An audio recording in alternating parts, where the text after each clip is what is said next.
is July 3rd, which is my youngest son's birthday. He's 22 today, so in honor of him, I'm planting protein broccoli. Well, its official name is Waltham 29 broccoli, but we called it protein broccoli when he was younger because he would go out to the garden, and when he was too little to actually pick the heads of broccoli off, he would sit and gnaw it on the plant itself. And my broccoli was not covered with any sort of netting or anything, so as you can imagine, there were many caterpillars living in this broccoli, hence the name protein broccoli. You got a little extra protein boost. There's the beautiful seeds. I'm actually going to be planting them in these cups to transplant it back into my garden a little bit later. I'm having a really tough time with the soil this year. It was so wet for so long.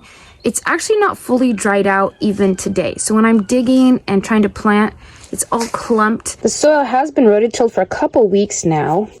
And it's such a slow go for me this year. What that means is all the weed seeds are starting to sprout. And it would be a huge weed pressure for these little guys if I were to plant them straight into the garden, which is ideally what I would do this time of year. This broccoli should be ready to harvest in about 60 days. Yesterday I mentioned how the fava beans like a long, cool growing season, like between 60 and 65 degrees. Same with this variety of broccoli. That's the exact same temperature that it loves, but for a shorter time. So this, for many people, is a fall or a early spring crop. For me, I can actually overwinter it because it can withstand temperatures down to 20.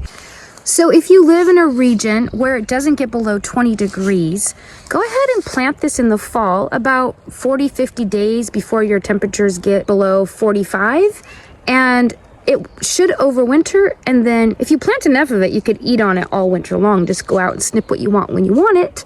Or if you want to save seed, it readily goes to seed after it warms up a bit. If you have a guess as to what I might be planting tomorrow, go ahead and leave it in the comment section below and we'll see if you're right.